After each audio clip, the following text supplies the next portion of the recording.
Hi బంగారమ్స్.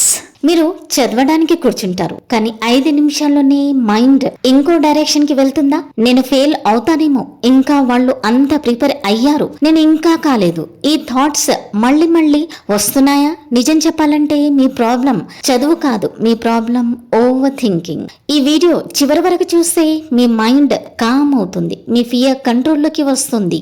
ఒక్కసారి imagine చేయండి, exam దగ్గర పడింది, మీరు బుక్ ఓపెన్ చేశారు, కానీ చదవడం మొదలు పెట్టేలోపే మైండ్ లో థాట్స్, నంబర్ ఆఫ్ థాట్స్.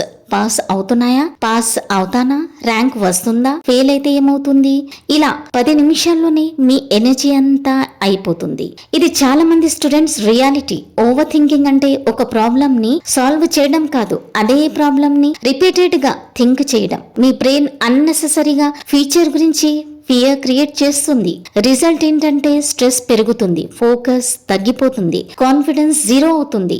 ఇప్పుడు దీన్ని రూట్ కాజ్ ఏమిటంటే ఫియర్ ఆఫ్ ఫెయిల్యూర్ ఎందుకు వస్తుంది? కంపారిజన్ వల్ల, లో కాన్ఫిడెన్స్ వల్ల, పాస్ట్ ఫెయిల్యూర్స్ వల్ల, ప్రిపరేషన్ క్లారిటీ లేకపోవడం వల్ల కూడా వస్తుంది. మీరు ఫెయిల్యూర్ ని రియాలిటీ కంటే పెద్దదిగా ఇమాజిన్ చేస్తారు, కానీ నిజం ఏమిటంటే ఫెయిల్యూర్ ఒక ఎండ్ కాదు, ఒక ఫీడ్బ్యాక్ మాత్రమే. ఒక విషయం గుర్తుంచుకోండి, మీరు ఓవర్ థింక్ చేస్తున్నంతలో ఇంకో స్టూడెంట్ యాక్షన్ తీసుకుంటున్నాడు, మీరు ఫియర్ లో ఉన్నంతలో ఇంకో స్టూడెంట్ ప్రాక్టీస్ చేస్తున్నాడు. అందుకే ఓవర్ థింకింగ్ మీ బిగ్గెస్ట్ ఎనిమీ. ఇప్పుడు థాట్స్ ని ఎలా కంట్రోల్ చేయాలి? థాట్స్ ని అబ్జర్వ్ చేయండి. మైండ్ లో నెగటివ్ థాట్స్ వస్తే అది నిజం కాదు, అది ఒక థాట్ మాత్రమే. ఇది మాత్రం గుర్తుపెట్టుకోండి. మీరు మీకే చెప్పండి, ఇది ఫియర్ మాత్రమే, రియాలిటీ కాదు. ఇది ప్రాక్టీస్ చేస్తే స్లోలీ కంట్రోల్ వస్తుంది. స్టెప్ నెంబర్ 1, యాక్షన్ స్టార్ట్ చేయండి. మీరు ఫీల్ రెడీ అవ్వడానికి వెయిట్ చేయకండి, యాక్షన్ స్టార్ట్ చేస్తేనే కాన్ఫిడెన్స్ వస్తుంది. 25 మినిట్స్ ఫోకస్ స్టడీ చేయండి, స్మాల్ టార్గెట్స్ పెట్టుకోండి.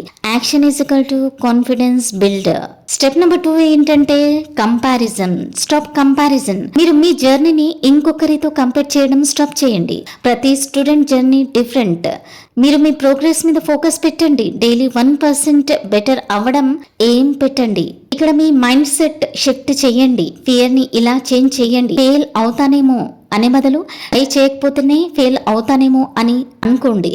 నేను రాలేను అనే బదులు నేను ఇంప్రూవ్ అవుతాను అని అనుకోవాలి. మైండ్ సెట్ చేంజ్ అయితే రిజల్ట్స్ ఆటోమేటికలీ చేంజ్ అవుతాయి. ఓవర్ థింకింగ్ స్టాప్ చేయండి, యాక్షన్ స్టార్ట్ చేయండి. మీ లైఫ్ చేంజ్ అవ్వాలంటే మీ థాట్స్ చేంజ్ అవ్వాలి. ఈ రోజు నుంచి ఒక డెసిషన్ తీసుకోండి. కమెంట్ లో ఐ విల్ స్టే స్ట్రాంగ్ అని రాయండి. గుర్తుంచుకోండి బంగారమ్స్, ఫియర్ మీ మైండ్ లో ఉంటుంది, కానీ సక్సెస్ మీ చేతుల్లో ఉంటుంది. వీడియో నచ్చితే గనక లైక్ చేయండి, ఎక్కువ నచ్చితే గనక తెలుగు ఇన్ఫినిట్ మోటివేషన్స్ ని సబ్స్క్రైబ్ చేయడం మర్చిపోకండి. Thanks for watching and stay focused.